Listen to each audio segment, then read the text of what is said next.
Today we'll hear the stories of individuals who have dedicated their lives to serving others through providing direct services and supports, through program leadership and supervision, through building best practices and evaluating those practices, and for working in our administration and finance teams. They are honorable, they are compassionate, and they're living their lives in such a way as to make a difference. In terms of looking at the awardees this year, like the ABH membership, it's more than the sum of their parts. Really our field coming together, working together to better meet the needs of individuals, to offer hope, recovery, resiliency for individuals that we serve. And when I look at the ABH membership, that's what I see.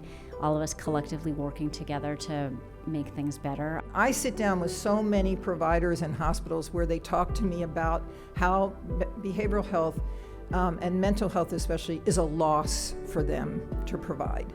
And it is our job in the State House and across the Commonwealth to change that narrative. There is nothing losing about taking care of people with behavioral health. We're putting about $10 million into the ESP system, but only with very clear goals that we're looking to achieve on that, and to be pretty directive about, both on the hospital side and the overall system side, what we are looking to see in an actual system of crisis care. I've always felt that public health, we have a particular obligation to ensure that we address the needs of people in vulnerable situations, and many times are unable to advocate for themselves. We know that many of the priority populations that we serve at BSAS, which are pregnant and parenting women, recently incarcerated, men of color, and the dually diagnosed folks with mental health and substance use issues, are our priority, and we need to ensure that they receive better and more integrated care. Those efforts start with you and our service providers. You are the unsung people doing the hero's work on the front lines day in and day out, ensuring that those who are often unable to speak for themselves adequately have a voice, have a chance, and have a pathway. This is what describes you, all of you who are being honored here today. You refuse to accept the status quo. You apply your passion to finding better ways to reach all of the individuals who are so in need of excellent behavioral health.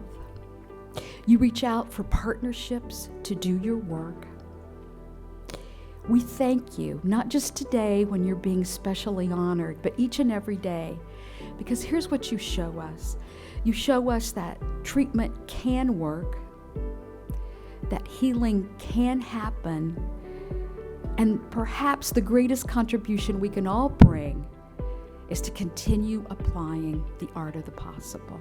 So congratulations on your achievements. Thank you all for your commitment in supporting recovery, resilience, and empowerment for individuals with behavioral health conditions. I'm happy to be here with you. I'm presenting Joe really on behalf of the whole team at Bay Cove. It's a joint and unanimous nomination, and we are thrilled that ABH has chosen to recognize Joe. Joe has been the director of recovery at Bay Cove for the last year and a half since we started the ACCS service. And in this very short amount of time, Joe's contributions are noteworthy and very much in the spirit of the Moe Armstrong Award for Peer Leadership. As a recipient of services as a child and an adolescent, Joe experienced life in the mental health system. Through his work, Joe has used his personal experience as a driving force to help others realize their potential and to support them in finding and pursuing their own hopes.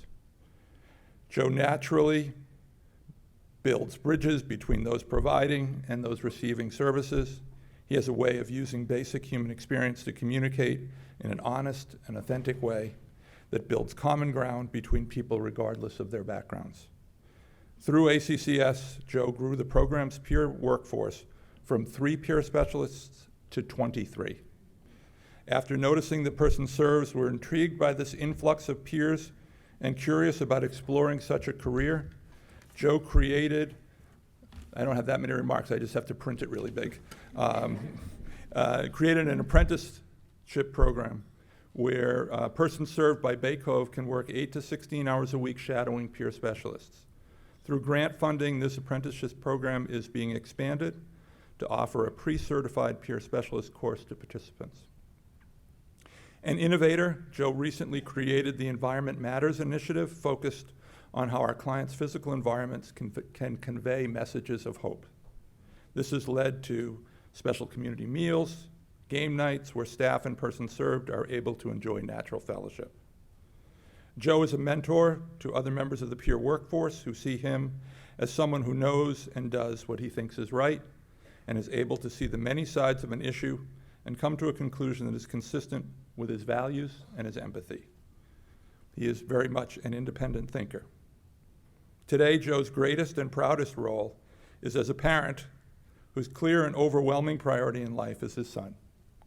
I am honored, on behalf of Bay Cove, to present Joe with this year's Moe Armstrong Award for Pure Leadership.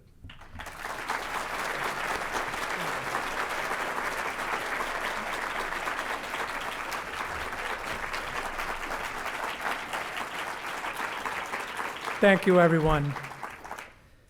Interestingly enough, when I first began my career, I heard Moe Armstrong tell his recovery story, and that was actually, I didn't know it at the time, but my first exposure to what a peer specialist was and to what someone with lived experience has to offer our workforce. I've been really fortunate over the years since to be able to pursue training and educational opportunities and prepare myself to be up here receiving this award today. But the truth of the matter is this award belongs to Bay Cove Human Services just as much as it does to me, because the whole entire agency, and especially my supervisor, Kylie Lebowski, and the entire leadership team for mental health services has welcomed me and our peer team in with open arms. They've not only taken our feedback, which is sometimes unique, into and incorporated it to how we provide services, but they've sought that feedback out and they've given us the platform to help train our workforce. So I'm incredibly grateful to be able to accept this award and grateful for Bill and Bay Cove and everyone who's given me the opportunity to be here today. Thank you.